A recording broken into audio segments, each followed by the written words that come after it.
الخير ما عجل الفطر أخرجه الشيخان رواه البخاري ومسلم. اس حدیث کے اندر اللہ کے رسول صلی اللہ علیہ وسلم نے افطاری کے سلسلے میں بیان فرمایا ہے. سب سے پہلی چیز میں یہ بیان کر دوں کہ جب بھی کوئی چیز کسی کی بات ریکارڈ کرے، کسی کا ویڈیو لے، شیخ ابن عثیمین اتنے بڑے بڑے عالم، میں تو زیرو ان کے سامنے، میں تو ان کی جوتیوں میں لگے ہوئے، اس کے برابر بھی اتنے بڑے بڑے عالم، اسی لیے اجازت دینا ضروری ہے. کسی کا بھی کوئی چیز ریکارڈ کرے، آپ کبھی بھی چیز لکھ لیجیے، آپ شرعی طور پہ اجازت حرام ہے، جائز نہیں. یہ حدیث بخاری مسلم شریف کی حدیث ہے. اس حدیث کے راوی سہل بن سعد الساعدی رضی اللہ تعالیٰ عنہ ہے. وہ فرماتے ہیں کہ اللہ کے رسول صلی اللہ علیہ وسلم نے ارشاد فرمایا لا يزال الناس بخير ما عجل الفطر. آدمی ہمیشہ بھلائی میں رہے گا، ہمیشہ خیر کے اندر رہے گا جب تک وہ افطاری کیا کرے گا، جلدی کرے گا. یعنی افطار میں تاخیر اگر کرے گا تو یہ نبی کریم صلی اللہ علیہ وسلم کی سنت کی مخالفت. تو اس حدیث کے اندر آپ دیکھیں گے کہ اللہ کے رسول صلی اللہ علیہ وسلم نے کہا ہمیشہ بھلائی، جو لوگ کیا کریں گے، افطاری جلدی کریں گے. عجیب زمانہ ہے، یہودی مسلمان کو یہودی ثابت کر رہا ہے. جو خود یہودی ہے وہ مسلمانوں کو یہودی ثابت کرنے پر لگا ہوا ہے. جو خود بے دین ہے، خود غدار ہے، خود خائن ہے، خود بے نمازی ہے، ایسے لوگ دوسروں کو غلط ثابت کرنے پر لگے. اللہ تعالیٰ مسلمانوں کی حفاظت فرمائے، علماء کی حفاظت فرمائے. تو اس حدیث کے اندر جو اللہ کے رسول صلی اللہ علیہ وسلم نے بیان فرمایا ہے، اس کے بہت سارے فوائد ہیں کہ لوگ بھلائی میں رہیں گے، لوگ خیر میں رہیں گے جب تک وہ افطاری میں کیا کریں گے، جلدی کریں گے. افطاری جلدی کریں گے تو بھلائی میں رہیں گے. سب سے پہلی چیز اس حدیث کے اندر یہ ہے کہ التقید بسنت النبی صلی اللہ علیہ وسلم. پہلی چیز نبی کریم صلی اللہ علیہ وسلم کی سنت کی اتباع کی تاکید کی گئی ہے اس کے اندر. یعنی نبی صلی اللہ علیہ وسلم کی اتباع اور نبی صلی اللہ علیہ وسلم کی سنت کی رہنمائی ہے. یعنی اگر اللہ کے رسول صلی اللہ علیہ وسلم کی سنت کو اپنانا ہے تو افطاری میں جلدی کرنا. اور جلدی کرنے کو کیوں کہا گیا، اس کے پیچھے بھی ایک چیز ہے. یہودی جب روزہ رکھتے تھے، جب انہیں روزہ رکھنے کا حکم دیا گیا، کیونکہ روزہ تو تب ہم سے پہلے جو امتیں تھی اور ان کے اوپر بھی اللہ سبحانہ و تعالیٰ نے روزے کو فرض قرار دے دیا تھا. یا الذین آمنوا کتب علیکم الصیام کما کتب یہ بتا رہا ہے کہ ہم سے پہلے جو لوگ تھے ان کے اوپر بھی اس روزے کو اللہ سبحانہ و تعالیٰ نے فرض قرار دے دیا تھا. تو جب یہودی روزہ رکھتے تھے تو وہ تاخیر کرتے تھے یہاں تک کہ سورج کی کرنیں، رات میں آپ دیکھیں کہ شام ہوتی ہے، شام کے بعد پھر عشاء کا وقت ہوتا ہے، اس کے بعد آپ دیکھیں کہ سورج کی کرنیں نظر آتی ہیں. تو وہ اپنے آپ کو یہ ثابت کرنا چاہ رہے تھے کہ ہم جو ہے وہ طاقتور ہیں، ہم طاقتور قوم ہیں، ہمارے اندر شام کیا تو رات بھر رہ سکتے ہیں، 24 گھنٹہ روزے کی حالت میں گزار سکتے ہیں. یہ یہودی کہا کرتے تھے اور یہودی کی یہ نیت ہوا کرتی تھی. تو اللہ کے رسول صلی اللہ علیہ وسلم نے یہاں پر کیا کہا کہ تم ان یہودیوں کی مخالفت کرو، اللہ تعالیٰ کے سامنے اپنی قوت اور طاقت اور پاور کا اظہار مت کرو کہ میرے پاس بہت پاور ہے، میرے پاس بہت قوت ہے، کیونکہ اللہ سبحانہ و تعالیٰ سے زیادہ کسی کے پاس کوئی قوت موجود نہیں ہے. تو بھلائی میں اس وقت رہیں گے جب محمد الرسول اللہ صلی اللہ علیہ وسلم کی سنت کی اتباع کریں گے. حاصل کلام یہ ہے، اب بات سمجھ میں آئی. بھلائی میں کب تک رہیں گے؟ جب تک تمام حالتوں میں افطاری کر رہے ہیں تو کس کے مطابق کرنا ہے؟ محمد الرسول اللہ صلی اللہ علیہ وسلم کے مطابق کرنا ہے. افطاری کرنا ہے تو جلدی کرنا ہے. کیوں کرنا ہے؟ اس لیے کہ محمد الرسول اللہ صلی اللہ علیہ وسلم کا حکم ہے. اور جلدی کریں گے تو کیا ہوگا؟ جلدی کریں گے تو ہمیں خیر اور بھلائی حاصل ہوگی، ہم خیر کے حقدار ہو جائیں گے. یہ ہے فائدہ. سب سے بڑا فائدہ کیا ہے؟ کہ انسان کو خیر اور بھلائی نصیب ہوگی اللہ سبحانہ و تعالیٰ کی طرف سے. اور یہودیوں کے طریقے پر دیکھیں کہ آپ فرقہ ضالہ جو ایک فرقہ ہے روافض جسے ہم لفظوں میں شیعہ کہا جاتا ہے، یہ فرق جو فرقہ ضالہ ہے، یہ فرقے آج بھی یہودیوں کے نقش قدم پر چلتے ہوئے افطاری میں تاخیر کرتے ہیں. کیا کرتے ہیں؟ افطاری میں تاخیر کرتے ہیں. اور ان رافضہ اور ان فرقے ضالہ جو بھٹکے ہوئے فرقے اور باقی فرقے ہیں، غلط عقائد جن کا ہے، جن کا محمد الرسول اللہ صلی اللہ علیہ وسلم سے کوئی واسطہ ہے، یہی وہ فرقے ہیں جو اس بات کے اوپر طاقت دے رہے ہیں کہ مسلمانوں کو سنت سے دور کیا جائے، نبی صلی اللہ علیہ وسلم کے طریقے سے دور کیا جائے. آج صوفیوں کا حال دیکھ لیجیے، وہ لوگ جو مسجدوں کو چھوڑ کر درگاہوں کے اوپر بھیڑ لگاتے ہیں، وہ لوگ جو اللہ کے گھروں کو چھوڑ کر غیروں کے دروازے کو کھٹکھٹاتے ہیں، جو اللہ سبحانہ و تعالیٰ کے در کو چھوڑ کر دوسرے کے در کا سہارا لیتے ہیں، جو کعبہ کی طواف کی بجائے دوسرے کعبہ کی طواف کرتے ہیں، ایسے لوگوں کو آپ دیکھیں گے کہ یہودیوں کے نقش قدم پر چلتے ہوئے وہ لوگ افطاری میں کیا کرتے ہیں؟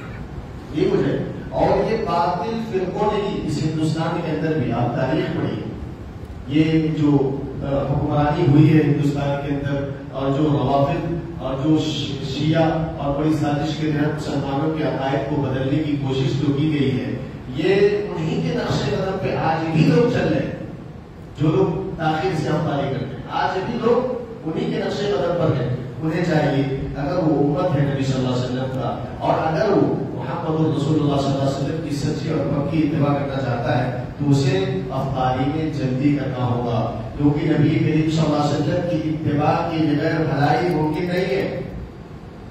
نبی صلی اللہ علیہ وسلم کے طریقے کو اختیار کیے بغیر نہ بھلائی ممکن ہے، نہ رشد ممکن ہے، نہ سربلندی ممکن ہے، کوئی بھی چیز ممکن ہی نہیں ہے. محمد رسول اللہ صلی اللہ علیہ وسلم کی ذات مدار ہے کہ جب نبی صلی اللہ علیہ وسلم نے کہا بیٹھ جاؤ، صحابی آ رہے تھے، جوتی رکھنے کی جگہ تھی، آواز آ گئی کان میں، عبداللہ بن مسعود رضی اللہ تعالیٰ عنہ وہاں جوتیاں لوگ اپنی رکھتے تھے، فوراً آواز ہے کہ بیٹھ جاؤ، وہ اسی جگہ پر بیٹھ گئے جہاں جوتیاں رکھی جاتی تھی، اسی جگہ پر.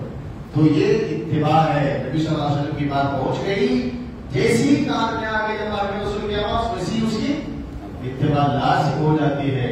اور جو نبی صلی اللہ علیہ وسلم کے قول، فعل اور حکم کے آ جانے کے بعد بھی دوسرے کے نقش قدم پر چلتا ہے، دوسروں کی باتیں مانتا ہے، دوسرے کے نقش قدم پر چلنے کی کوشش کرتا ہے، یہودیوں اور شیطان جو اپنی جالیں بچھائے ہوا ہے اور دین کے کام سے روکنے کے لیے طرح طرح سے جو ہے سازشیں رچ رہا ہے، ایسے لوگوں کے نقش قدم پر کون چلتے ہیں؟ یہودی لوگ چلتے ہیں. سلفیوں کا عقیدہ ہے، یہ اہل حدیثوں کا عقیدہ ہے، یہ منہج سلف ہے.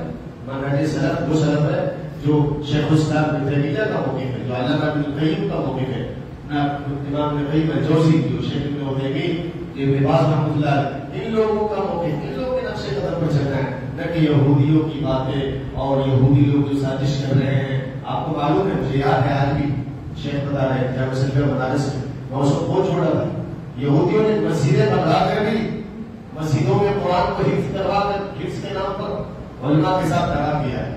آپ تاریخ پڑھیے، آپ اپنی تاریخ سے جو ہے روشناس رہیے، اور اپنے بڑے جو ہمارے بڑے گزرے ہیں ان لوگوں سے رابطے میں رہیے، ان لوگوں سے تعلق جوڑیے، تاکہ آپ منہج سلف سے نہ بھٹکے اور یہودی ہمارے صف میں کھڑے ہو کر ہمارے درمیان درار نہ پیدا کرے اور ہمیں سنت سے دور نہ کرے، ہمیں نبی کریم صلی اللہ علیہ وسلم کے فرمان سے نہ دور کرے. ان چیزوں کو جو ہے رکھنا ہے. اور اگر مسلمان کہیں پر غلطی پہ جا رہا ہے تو اس کو جہنم سے بچا کر جنت میں لانا ہے، نہ کہ اس کو ذلیل کرنا ہے، نہ کہ اس کو رسوا کرنے کی کوئی یہ سلف کا طریقہ ہے، یہ نبی صلی اللہ علیہ وسلم کا طریقہ ہے. کس نے کہا؟ اللہ کے رسول صلی اللہ علیہ وسلم کا طریقہ یہ نہیں ہے. اور جو دوسرے انسان کے پیچھے پڑتا ہے اللہ اس کے پیچھے پڑتا ہے. اسی لیے ہمیشہ یہودیوں کی مخالفت کرو. مخالفت یہودیوں کا طریقہ ہے، یہودیوں کی مخالفت کرو، یہودیوں کی مخالفت کرو. اور جب تک یہودیوں کی مخالفت نہیں کرو گے منہج سلف سے روشناس نہیں ہو سکتے. تو اسی لیے اللہ کے رسول صلی اللہ علیہ وسلم کی اتباع اور پیروی ضروری ہے. جب تک ہم افطاری میں کیا کریں گے؟ جلدی کریں گے. جیسے سورج غروب ہو گیا، غروب ہو رہا اسی ٹائمنگ سے ہمیں کیا کرنا ہے؟ افطاری کر لے گے. اور اگر افطاری کر لے رہے ہیں جلدی تو کس کا طریقہ ہے؟ یہ نبی صلی اللہ علیہ وسلم کا. اور اگر تاخیر کر رہے ہیں افطاری کے لیے کس کا طریقہ ہے؟ یہ یہودی کا طریقہ ہے، یہ روافض کا طریقہ ہے. اسی لیے محمد رسول اللہ صلی اللہ علیہ وسلم نے ارشاد فرمایا ہے کل امتی یدخلون الجنۃ الا من ابى. میری تمام کی تمام امت کہاں جائے گی؟ جنت میں داخل ہوگی سوائے اس کے جس نے انکار کیا. انکار کون ہے؟ کون ہے منکر؟ اللہ کے رسول صلی اللہ علیہ وسلم کہتے ہیں میری تمام امت جنت میں چلی جائے گی الا من ابى، جس نے انکار کیا. اب منکر کون ہے؟ جس نے نبی صلی اللہ علیہ وسلم کا انکار کیا. انکار کا مطلب اللہ کے رسول صلی اللہ علیہ وسلم کی سنت پر عمل نہیں کرنا، یہ ہے انکار. زبان سے ہم بول رہے ہیں، ہم بول رہے ہیں کلمہ پڑھ رہے ہیں لا الہ الا اللہ محمد رسول اللہ. اصل ہے نبی صلی اللہ علیہ وسلم کی سنت پر زبان، دل اور عمل سے اس بات کو ظاہر کرنا کہ ہم نبی کریم صلی اللہ علیہ وسلم کے پیروکار ہیں. کل امتی یدخلون الجنۃ الا من ابى قیل ومن یابى یا رسول اللہ. پوچھا گیا اللہ کے رسول صلی اللہ علیہ وسلم کون ہے جو منکر ہے سنت کا؟ کون ہے جو آپ کا انکار کرے گا؟ ایسا بھی شخص ہے جو آپ کا انکار کرے گا؟ کیا کہا اللہ کے رسول نے؟ اب غور کیجیے، یہاں ہے محل استشفاء. جو لوگ تاخیر سے افطاری کرتے ہیں اور جو لوگ جلدی کرتے ہیں دونوں میں فرق دیکھیے. جو تاخیر سے کرتا ہے وہ منکر حدیث ہے، وہ نبی صلی اللہ علیہ وسلم کی اطاعت کا منکر ہے. اگرچہ وہ زبان سے اقرار کرے لیکن عملی طور پر کیا ہے؟ وہ عملی طور پر اور دلی طور پر وہ نبی کریم صلی اللہ علیہ وسلم کا منکر ہے. اللہ کے رسول نے کہا من اطاعنی دخل الجنہ. من اطاعنی کیا مطلب؟ جس نے میری سنت کی پیروی کی. اللہ کے رسول نے من اطاعنی جس نے میری اطاعت کی. اس کا کیا مطلب ہے؟ اس کا مطلب ہے جس نے میری سنت کی پیروی کی، میرے طریقے کی پیروی کی، اس راستے کی پیروی کی جس راستے پر میں چلا، اس چیز کو مانا، اس چیز کو فالو کیا جس کو میں نے کیا، اور اس چیز کا انکار کیا. مطلب جس نے میرے طریقے کو چھوڑ دیا اس نے انکار کیا. یہی ہے منکر. واضح حدیث ہے، صحیح حدیث ہے کہ منکر کون ہے؟ جو نبی کی سنت کو چھوڑ کر دوسرے کے طریقے کو.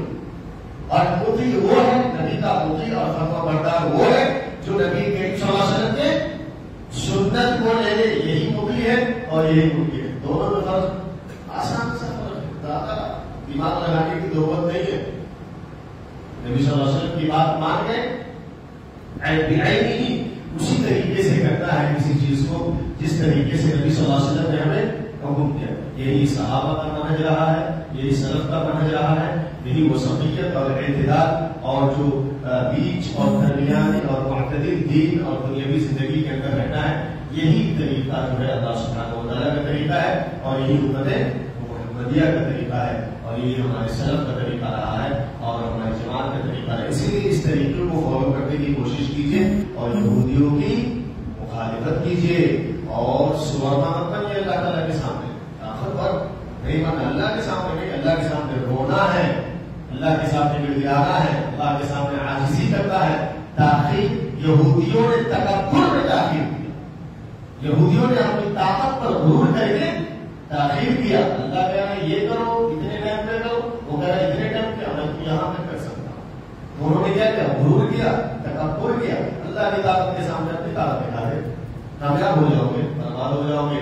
شورما اللہ تعالیٰ کے سامنے نہیں کرنا ہے، اللہ کے سامنے جھک جانا ہے، اپنی پیشانی کو جھکا دینا ہے، اپنی آنکھوں سے آنسو بہا دینا ہے، اپنے جسم کے اندر کمی لے آنا ہے. یہ ہے اللہ سبحانہ و تعالیٰ کے طریقے پر چلنا، نبی صلی اللہ علیہ وسلم کی سنت کی پیروی کرنا. اللہ تعالیٰ ہم سب کو نبی کریم صلی اللہ علیہ وسلم نے جو بھلائی حاصل کرنے کے اصول اور شروط اور ضوابط بتائے ہیں، اللہ تعالیٰ وہ اصول اور شروط کی پیروی کرنے کی توفیق عطا فرمائے.